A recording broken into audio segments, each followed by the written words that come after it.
Hello, good evening students. Today we continue chapter number 5, that is rural development in India. Agricultural credit in India, that is the next part of the syllabus. So we have studied what is meant by rural development and what is the importance of rural development and what efforts are made by the government or NGOs and why it is necessary. Now here we study agricultural credit in India. Why? Because agricultural credit. Why agricultural credit? Because here agriculture is the main occupation of our India. So agricultural credit in India, here it should be studied in order to understand here how here this credit helps for economic development. Now it is required for agricultural growth. First point it is required for agricultural growth. Thereafter, agricultural policies have been reviewed from time to time to provide adequate and timely finance to this sector. Here government always fixes that agricultural policies, and that policies are reviewed again and again. They are renewed again and again. They are framed and they are amended, improved again and again, and changes are made from time to time to provide adequate and timely finance to this sector. Indian rural families' savings are inadequate to finance farming and other economic activities. Therefore, we require this agricultural credit. And if there is flexibility in the provision of agricultural credit, then definitely our farmers do well. And so this is the requirement of this agricultural credit in India. तर आता हा पुढचा point आहे आपला चॅप्टरचा. Chapter number 5 हा आपण सुरू केलेला होता आणि त्याचे काही भाग आपण बघितलेले होते. आज ॲग्रिकल्चरल क्रेडिट म्हणजे काय आणि ते काय त्याचे रिक्वायरमेंट काय आहे या पॉईंटमध्ये आपण बघणार आहोत. तर ॲग्रिकल्चर हा आपल्या इंडियाचा मेन ऑक्युपेशन आहे आणि जनरली विलेजेसमध्ये हे ॲग्रिकल्चर हा ऑक्युपेशन आहे आणि विलेजेसमध्ये बरेचसे पीपल हे पॉवर्टीला फेस करतात किंवा बरेचसे पीपल त्यांच्याकडं लँड असून सुद्धा ते कल्टिवेट करू शकत नाहीत because of lack of that education, that means technology and finance.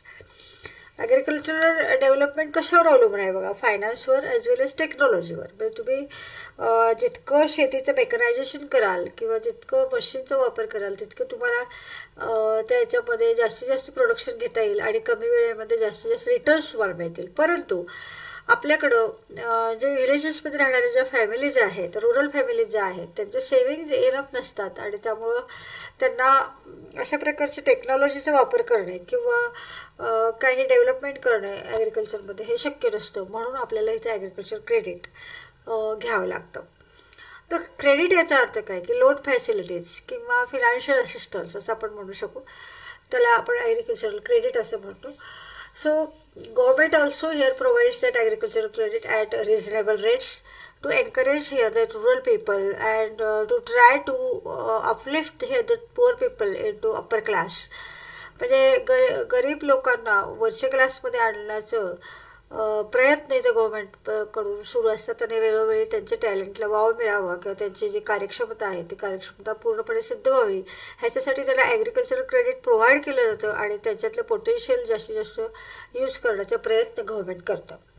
So here this is agricultural credit in India. Introduction it is. So what is the next point? Classification of agricultural credit. With types की कसं agricultural credit हे दिलं जातं, कुठल्या कुठल्या प्रकारामध्ये दिलं जातं. So classification of agriculture credit again it is divided into on the basis of tenure आणि on the basis of purpose. आता on the basis of tenure म्हणजे काय, तर टेन्युअर याचा अर्थ पिरियड. पिरियडवर डिपेंड असलेलं ॲग्रिकल्चरल क्रेडिट आणि पर्पजवर डिपेंड असलेलं ॲग्रिकल्चरल क्रेडिट हे आपण ह्याच्यामध्ये स्टडी करणार आहोत. तर on the basis of tenure काय काय आहे बघा, शॉर्ट टर्म आहे, मिडियम टर्म आहे, लॉंग टर्म आहे आणि on the basis of purpose काय आहे बघा, प्रोडक्टिव्ह आहे, अनप्रोडक्टिव्ह आहे. तर अशा प्रकारचे हे पाचही म्हणजे ह्याचे 3 ऑन द बेसिस ऑफ टेन्युअरचे 3 प्रकार आणि ऑन द बेसिस ऑफ पर्पजचे 2 प्रकार हे आपण आता ह्याच्या पुढच्या पॉईंटमध्ये स्टडी करणार आहोत. तर पहिल्यांदा बघा on the basis of tenure आहे. टेन्युअर याचा अर्थ पिरियड. Short term credit. आता शॉर्ट टर्म क्रेडिट म्हणजे काय, मग त्याची नीड काय आहे, असे प्रत्येक टर्म ह्याच्या टाईपचं आपण बघणार आहोत. शॉर्ट टर्म क्रेडिट म्हणजे काय, it refers to loans not exceeding 2 years. म्हणजे 2 वर्षापेक्षा कमी काळाकरता घेतलेलं जे लोन आहे त्याला आपण शॉर्ट टर्म क्रेडिट असं म्हणतो किंवा शॉर्ट टर्म लोन असं म्हणतो.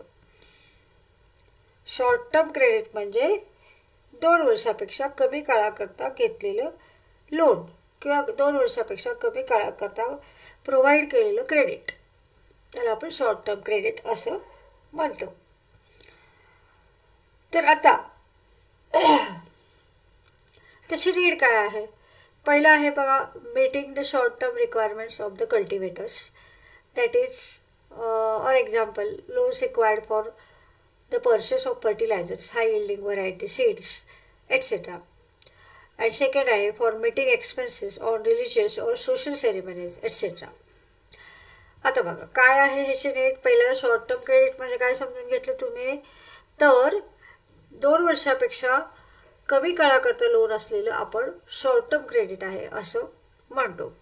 मग पहिलं नीड त्याने काय म्हणलं, शॉर्ट टर्म रिक्वायर्स म्हणजे छोट्या काळाकरता कमी काळाकरता रिक्वायरमेंट ज्या असतात त्या रिक्वायरमेंट्स या शॉर्ट टर्म क्रेडिटपासून ते लोक सॅटिस्फाय करतात. म्हणजे कसं बघा, आता अगदी टेम्पररी नीड्स असं आपण म्हणू शकतो. Temporary financial need here it is satisfied by this short term credit. मग ह्याच्यामध्ये आता लोन्स रिक्वायर्ड फॉर काय त्याने एक्झाम्पल दिले. फर्टिलायझर्स परचेस करायचे असतील, पैसे नसतील तर 2 वर्षाकरता ते पैसे असं लोन घेतात आणि मग सीड्स खरेदी करतात. मग त्याचे सगळं प्रोडक्शन आल्यानंतर ते लोन ते रिपे करतात. दुसरं आहे हाय यील्डिंग व्हरायटी सीड्स. हाय यील्डिंग व्हरायटी याचा अर्थ असे सीड्स परचेस करायचे की ज्याच्यापासून मॅक्झिमम रिटर्न आपल्याला मिळेल. तुम्ही बघितलं असाल टी व्हीवर पण दाखवतात बघा बऱ्याच वेळा, इतक्या छोट्या जमिनीमध्ये इतके एकर उत्पादन घेतलं वगैरे वगैरे अशा बातम्या असतात बघा. पण त्या एवढ्या छोट्या एकरात छोट्या जागेमध्ये मॅक्झिमम जर आपल्याला प्रोडक्शन घ्यायचं असेल तर आपण जे सीड्स वापरतो त्यासाठी जे बिया आपण पेरतो त्या उत्तम क्वालिटीच्या असल्या पाहिजेत. म्हणजे तुम्हाला कमीत कमी जागेमध्ये जास्तीत जास्त उत्पादन घेता येतं. आणि ह्याच्यासाठी थोडीशीच अमाऊंट लागत असते. खरं तर टेम्पररी नीड असते, ते शॉर्ट टर्म नीड असते. तरी पण कधी कधी शेतकऱ्यांच्याकडे पैसा नसतो, कारण शेवटी तुम्हाला माहिती आहे की हे सगळं रेनिंगवर अवलंबून असतं किंवा वेदर कंडिशन्सवर अवलंबून असतं. कधी कधी अवेळी पाऊस आल्यामुळं त्याचं पिकाचं नुकसान होतं, कधी कधी धुकं पडल्यावर नुकसान होतं, कधी कधी आता थंडीत पाऊस पडतो बघा, असं कधी होत नव्हतं पण आता थंडीत पाऊस पडतो त्याच्यामुळं पण पिकाचं नुकसान होतं, द्राक्षाचं नुकसान होतं. तर अशा वेगवेगळे फळं असू देत किंवा पिकं असू देत त्याच्यामध्ये त्यांचा लॉस होतो. तर हाय यील्डिंग व्हरायटीसाठी आणि फर्टिलायझर परचेस करण्यासाठी किंवा शेतीची काही छोटे छोटे इक्विपमेंट्स असतील ते परचेस करण्यासाठी, फॉर एक्झाम्पल बघा हे ते इरिगेशन फॅसिलिटीज करता लागणारं जे मटेरियल असतं ते पाईपलाईन करणे वगैरे ह्याच्यासाठी ही शॉर्ट टर्म फिनान्शियल नीड असेल ती इथं सॅटिस्फाईड होते. त्याच्यानंतर for meeting expenses on religious and social ceremonies. तुम्हाला माहिती आहे की आपल्याकडे इंडियन कल्चर हे असं आहे, प्रत्येक सण साजरा करायचा, प्रत्येक परंपरा फुलफिल करायची, सॅटिस्फाय करायची आणि हे आपल्याकडं थोडंसं ऑब्लिगेटरी किंवा कंपल्सरी असतं. मग कधी कधी काय होतं की हे रिलिजियस आणि सोशल वॉन्ट्स जे असतात ते सॅटिस्फाय करण्याकरता पैसे नसतात. तर अशा वेळी परत ते काय करतात, शॉर्ट टर्म लोन घेतात. म्हणजे पतसंस्थेकडनं घेतात किंवा बँकांकडनं घेतात किंवा मनी लेंडर्स असतील त्यांच्याकडनं घेतात. म्हणजे आता फॉर एक्झाम्पल दिवाळी आली की कपडे घ्यायला पाहिजे, रंगवायला पाहिजे वगैरे वगैरे छोटे छोटे नीड्स असतात. ते सॅटिस्फाय करण्याकरता सुद्धा हे लोक हे ॲग्रिकल्चरल क्रेडिटचा उपयोग करतात किंवा शॉर्ट टर्म क्रेडिटमध्ये हे येतं. लग्न असेल, आता सोशल सेरेमनीमध्ये लग्न आहे, लग्नासाठी पैसा पाहिजे, मग ते असे शॉर्ट टर्म क्रेडिट कोण प्रोव्हाइड करतात त्याच्याकडे जातात आणि ते घेऊन त्याचे ते हे सोशल सेरेमनी म्हणजे वेडिंग सेरेमनी वगैरे असेल का रिलिजियस काय असेल, धार्मिक असं आपण म्हणतो त्याला, धार्मिक किंवा सामाजिक जे घटना असतात किंवा काय म्हणायचं त्याला रिक्वायरमेंट्स असतात किंवा समारंभ असतात, तर त्यांना जर शॉर्ट लॅक ऑफ मनी असेल तर त्यावेळेस ते हे शॉर्ट टर्म क्रेडिट यूज करतात. त्याच्यानंतर आहे बघा मीडियम टर्म, म्हणजे शॉर्ट टर्मपेक्षा थोडं जास्त. शॉर्ट टर्ममध्ये पहिल्यांदा कसं होतं, 1च वर्ष होतं, आता त्यांनी 2 वर्ष केले, म्हणजे 2 वर्षापासून 2 वर्षापर्यंत लोन घेतलं तर शॉर्ट टर्म. त्याच्यानंतर 5 वर्ष the loans are for period up to 5 years, म्हणजे 5 वर्षाकरता जर घेतलं किंवा 2 ते 5 जर घेतलं तर ते काय होणार, मीडियम टर्म क्रेडिट होणार. म्हणजे थोडंसं अशा कारणासाठी हे लोन घेतात किंवा क्रेडिट घेतात की ज्याच्याकडून त्याचे मेजर असं म्हणता येणार नाही, पण जे रिक्वायर्ड आहेत ते रिक्वायर्ड वॉन्ट सॅटिस्फाय करू शकतात. These are the financial requirements to make improvements on land, buying cattle or agricultural equipments, digging up of canals, etc. मग मीडियम टर्मची नीड त्याने सांगितले बघा, म्हणजे लँडमध्ये काही इम्प्रूव्हमेंट करायचं असेल, ट्रॅक्टर घ्यायचा असेल, ट्रॅक्टरला सुद्धा बऱ्यापैकी तसं द्यावे लागतात पैसे, ट्रॅक्टर घ्यायचं असेल, नाहीतर अजून काय मशिनरी घ्यायची असेल ॲग्रिकल्चरसाठी, काही प्रोसेसिंग तुम्हाला प्लॅन टाकायचं असेल त्याच्यासाठी काही मशिनरी खरेदी करायची असेल, तर अशा वेळेस हे मीडियम टर्म लोन घेतलं जातं. परत बाईक कॅटल और ॲग्रिकल्चर इक्विपमेंट्स, म्हणजे आता जनावरं विकत घ्यायचे, ॲनिमल्स रेअर करायचे, म्हणजे ते डेअरी प्रोडक्ट्स सुरू करायचे, म्हणजे आता शेतामध्ये धान्य असतं, त्या धान्याचा जो उरलेला भाग असतो किंवा जो यूज केला जात नाही किंवा जो प्रोसेस केला जात नाही तो ॲनिमलला देऊन त्यांच्याकडनं ते दूध वगैरे घेऊन म्हणजे ते दुधाचं प्रोडक्ट विकायचे, ह्याला आपण डेअरी प्रोडक्ट असं म्हणतो. तर ते डेअरी प्रोडक्ट्स प्रोड्यूस करण्यासाठी जे त्यांना हे मीडियम टर्म क्रेडिट लागतं. त्याच्यानंतर पाण्याची व्यवस्था, डिगिंग अप ऑफ कॅनॉल्स, म्हणजे ते शेततळे वगैरे तुम्हाला काल पण सांगितलं, आज पण ते सांगते. असे छोट्या कारणासाठी किंवा थोडंसं एक परमनंट नेचरचं बदल आपल्याला शेतीमध्ये पाहिजे असेल तर आपल्याला हे मीडियम टर्म क्रेडिट वापरून ते आपण तिथं करू शकतो.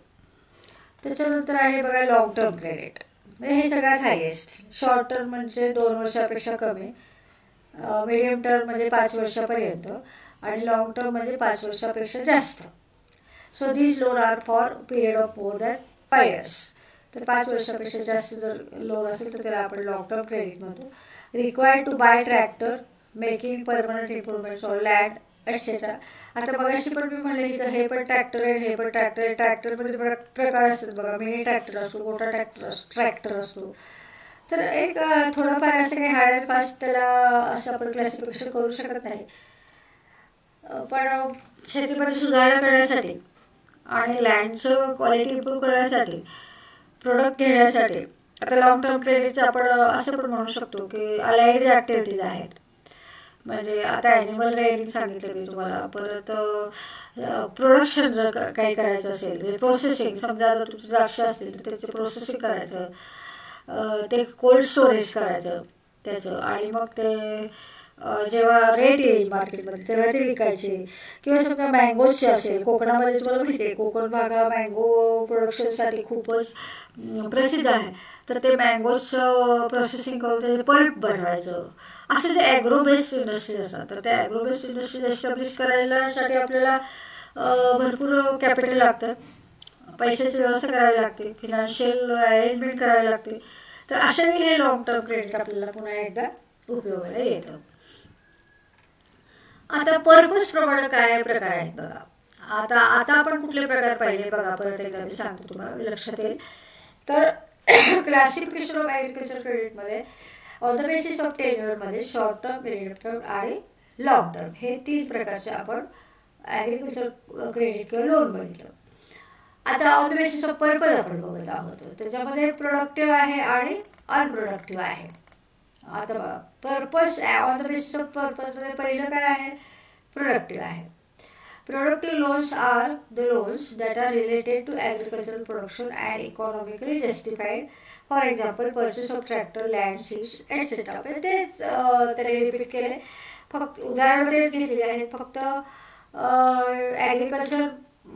ॲग्रिकल्चर प्रोसेसमध्ये जे खर्च किंवा जो एक्सपेंडिचर प्रोडक्शनशी रिलेटेड असतो त्याला इथं प्रोडक्टिव्ह म्हणलं. डिरेक्टली प्रोडक्शनशी रिलेटेड असतो. तर तरी कसं लँड बघा, लँड म्हणले, लँडशिवाय काय प्रोडक्शन आपण इमॅजिन करू शकत आहे. सीड्स आहे, ट्रॅक्टर आहे. नुसतं लँड असं चालते का? नाही. त्याच्यासाठी आपल्याला सीड्स पण आवश्यक असतात. त्याच्यामुळे सीड्स पण आहेत, त्याच्यानंतर ट्रॅक्टर पण आहे. मग हे सगळे डिरेक्टली ॲग्रिकल्चरल प्रोडक्शनशी रिलेटेड असतात. म्हणून याला प्रोडक्टिव्ह असं क्रेडिट असं म्हटलेलं आहे. त्याच्यानंतर unproductive credit. It is use for personal consumption and unrelated to productive activity. For example loans for expenditure on marriages, religious, personal झाले. प्रोडक्टिव्ह म्हणजे ॲग्रिकल्चरशी रिलेटेड आणि अनप्रोडक्टिव्ह म्हणजे ॲग्रिकल्चरशी रिलेटेड नाही. तर पर्सनल कन्झम्पशन. पर्सनल कन्झम्पशन किंवा पर्सनल एक्सपेंडिचर बीट करण्यासाठी ते काय करतात? अनप्रोडक्टिव्ह लोन घेतात. म्हणजे तुम्ही बघितलं तर एक्झाम्पल सेमच आहे, पण त्याचा अर्थ जसं ते क्लासिफिकेशनचा पॉईंट बदलतो तसं त्याचा अर्थ बदलतो.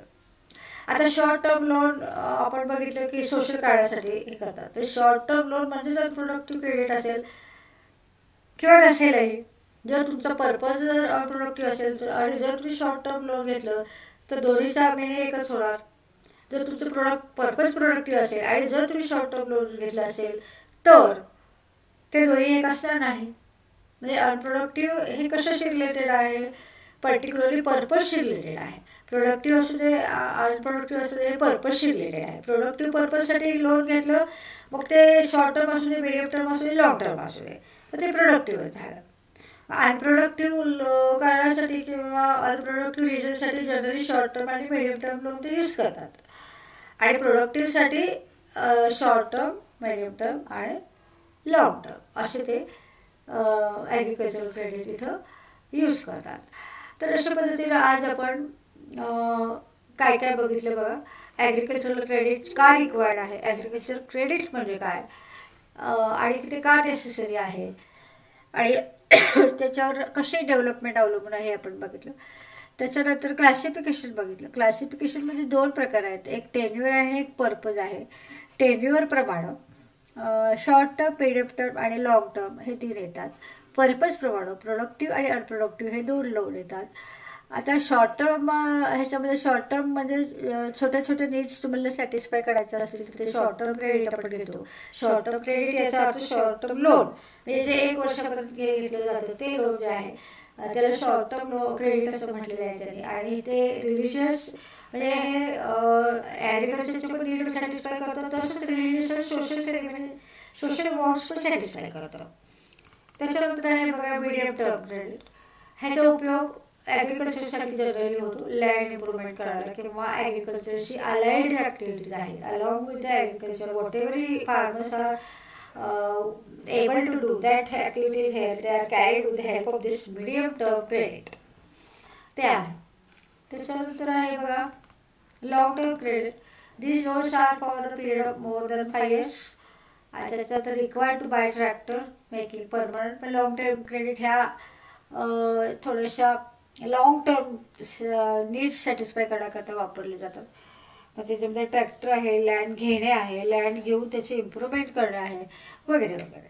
तर अशा पद्धतीने आज आपण ॲग्रिकल्चरल क्रेडिट ह्याच्यावर डिस्कशन केलं. तुम्ही वेळोवेळी मी हे व्हिडिओज आम्ही तयार करत असतो आणि यूट्यूबद्वारे तुम्हाला पाठवत असतो. पण या काही लक्षात आलेलं आहे आता ह्या ऑफलाईनमुळं की बरेच लोक बघत नाहीत.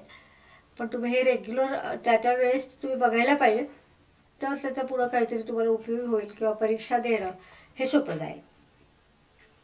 Today we stop here. Thank you very much.